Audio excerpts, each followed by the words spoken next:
नमस्कार दोस्तों। बिहार के मुख्यमंत्री नीतीश कुमार को पटना हाईकोर्ट से एक जबरदस्त झटका लगा है। पटना हाईकोर्ट ने नीतीश कुमार के उस फैसले को रद्द कर दिया है जिसमें आरक्षण की सीमा को 65% करने का फैसला लिया गया था। पिछले साल नीतीश कुमार की कैबिनेट ने यह फैसला लिया था कि बिहार में छोटी जाति को मिलने वाले आरक्षण को बढ़ाकर 65% कर दिया जाए। इसे बिहार विधानसभा में पेश भी किया गया और विधानसभा से पास होने के बाद राज्यपाल के सिग्नेचर के बाद फाइनली ये कानून भी बन गए। लेकिन इस कानून को पटना हाईकोर्ट में चुनौती दी गई और पटना हाईकोर्ट में इस कानून की सुनवाई भी हुई। सुनवाई मुकम्मल होने के बाद पटना हाईकोर्ट ने यह फैसला सुरक्षित रख लिया और कल के दिन पटना हाईकोर्ट ने इस पर अपना निर्णय सुनाया और अंतिम निर्णय में पटना हाईकोर्ट ने इस कानून को रद्द कर दिया जिसमें बिहार में छोटी जाति को आरक्षण 65% दिए जाने का प्रावधान था। पटना हाईकोर्ट ने अपने फैसले में कहा कि यह नया कानून सुप्रीम कोर्ट के उस जजमेंट का उल्लंघन करता है जिसमें 50% की सीमा से ज्यादा किसी भी जाति को आरक्षण दिए जाने का प्रावधान नहीं किया गया है। सुप्रीम कोर्ट की 9 जजों की बेंच इंदिरा साहनी मामले में साल 1992 में एक ऐतिहासिक निर्णय सुनाया था कि आरक्षण की सीमा किसी भी सूरत में 50% से ज्यादा नहीं होना चाहिए। पटना हाईकोर्ट ने इसी फैसले को आधार बनाते हुए कहा कि ये जो नया कानून है वो सुप्रीम कोर्ट के उस जजमेंट का उल्लंघन करता है।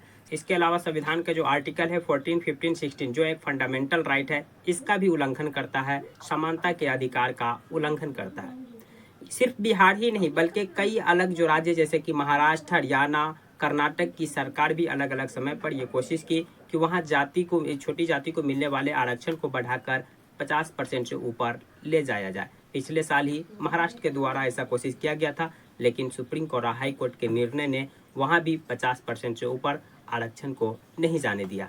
लेकिन सवाल उठता है कि एक और स्टेट है तमिलनाडु, जहां पर पिछले 35 सालों से 69% आरक्षण मिल रहे हैं और अभी तक मिल रहा है, जिसे न हाई कोर्ट रोक लगा रही है न सुप्रीम कोर्ट रोक लगा रही है। तो ऐसा क्यों? यानी कि तमिलनाडु में 69% आरक्षण मिल रहा है तो उन पर किसी भी प्रकार के रोक नहीं लग रही है, लेकिन बिहार, पश्चिम बंगाल, हरियाणा, कर्नाटक इस प्रकार के प्रयास अगर कर रहे हैं तो उन पर सुप्रीम कोर्ट और हाई कोर्ट रोक लगा रही है। इसके पीछे क्या वजह है, आज हम इस वीडियो में जानने की कोशिश करते हैं। सबसे पहले हम आपको बता दें कि बिहार में पहले कितना परसेंट आरक्षण मिल रहा था और नीतीश कुमार इसे कितना परसेंट लेकर जाना चाह रहे थे।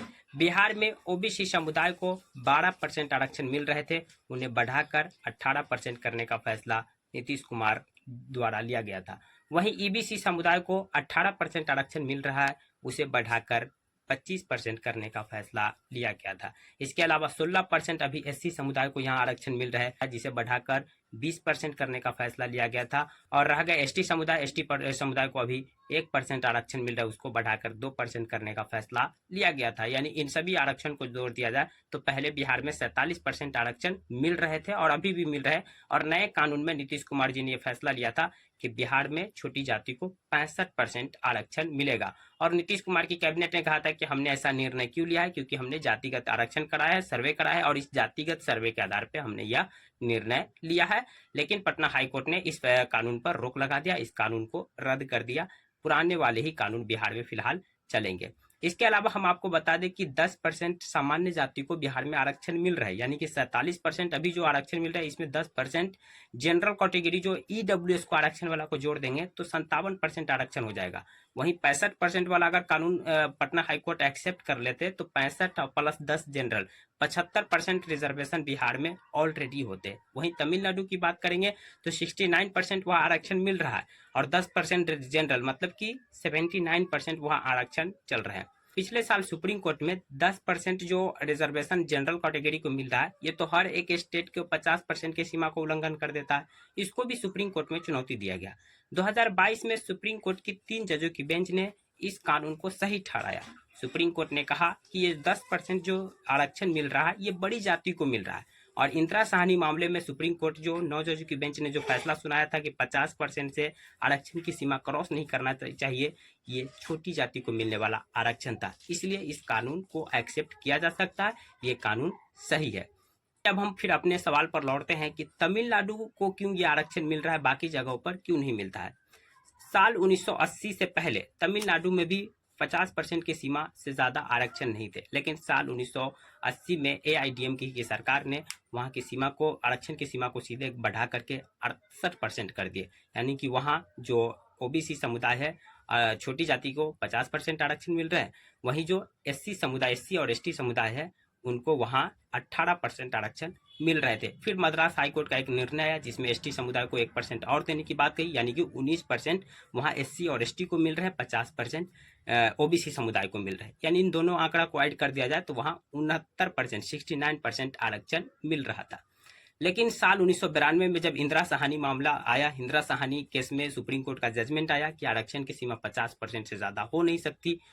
यह फैसला तमिलनाडु पर भी लागू हुआ। तमिलनाडु की सरकार अपने पुराने आरक्षण को बचाने के लिए कानूनी लड़ाई लड़ी, सुप्रीम कोर्ट तक गई, लेकिन सुप्रीम कोर्ट में भी उसे इसमें सफलता नहीं मिली। सुप्रीम कोर्ट ने भी कहा कि सभी को 50% वाली सीमा को फॉलो करना पड़ेगा। इसके बाद क्या कि तमिलनाडु की सरकार ने एक स्पेशल सेशन बुलाई विधानसभा की, और ये 69% वाले आरक्षण को फिर से विधानसभा में पारित कर और इसे कानून बनाकर इस पर राज्यपाल, राष्ट्रपति के सिग्नेचर के बाद केंद्र सरकार से रिक्वेस्ट कर इसे संविधान के 9वीं अनुसूची में डलवा दी। संविधान का 9वीं अनुसूची वो है कि जिसमें कोई भी कानून को अगर डाल दिया जाए तो उस कानून पर किसी भी अदालत में कोई भी मतलब की कार्रवाई नहीं हो सकती, सुनवाई नहीं हो सकती, उस कानून को किसी अदालत में चुनौती नहीं दी जा सकती है जब तक कि वो कानून संविधान के बेसिक स्ट्रक्चर, मूल भावना को न उल्लंघन करता हो। ये बेसिक स्ट्रक्चर क्या है तो आपको मालूम होगा, साल 1973 में केशवानंद भारती मामले में सुप्रीम कोर्ट ने कहा था कि आर्टिकल 368 मतलब कि आर्टिकल 368 के तहत संसद चाहे तो पूरी संविधान को बदल सकती है, लेकिन याद रहे कि संविधान का मूल भावना, मूल उद्देश्य नहीं बदलना चाहिए। तो यानी कोई ऐसा बदलाव हो जो संविधान के मूल भावना को न प्रभावित करता हो और उसे 9वीं शेड्यूल में डाल दिया गया है, तो उसे सुप्रीम कोर्ट में चुनौती नहीं दी जा सकती है। और तमिलनाडु का जो 69% वाला आरक्षण है, इसे केंद्र सरकार 9th शेड्यूल मतलब 9वीं अनुसूची में डाल चुका है।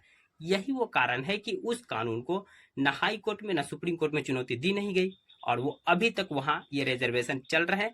बाकी स्टेट का जो कानून है वो पास तो होता है, लेकिन केंद्र सरकार उसे 9वीं अनुसूची में नहीं डालते, इसीलिए उसे हाई कोर्ट या सुप्रीम कोर्ट में चुनौती दिया जाता है और supreme court, high court Indira Sahni वाला केस को लेकर के इसे कैंसिल कर देते हैं, इसे खत्म कर देते हैं। और यही वजह है कि बाकी के और स्टेट जैसे कि बिहार, महाराष्ट्र, कर्नाटक वगैरह केंद्र सरकार से ये मांग कर रहे हैं कि हमारे भी कानून को 9th शेड्यूल में डाल दिया जाए, यानी 9वीं अनुसूची में, ताकि इसे सुप्रीम कोर्ट या हाई कोर्ट में चुनौती न दिया जाए। बाकी आपकी इस पर क्या प्रतिक्रिया, कमेंट बॉक्स खुला, कमेंट कर सकते हैं। जानकारी पसंद आई तो प्लीज वीडियो को लाइक कर दीजिए, चैनल को सब्सक्राइब कर दीजिए। Thank you.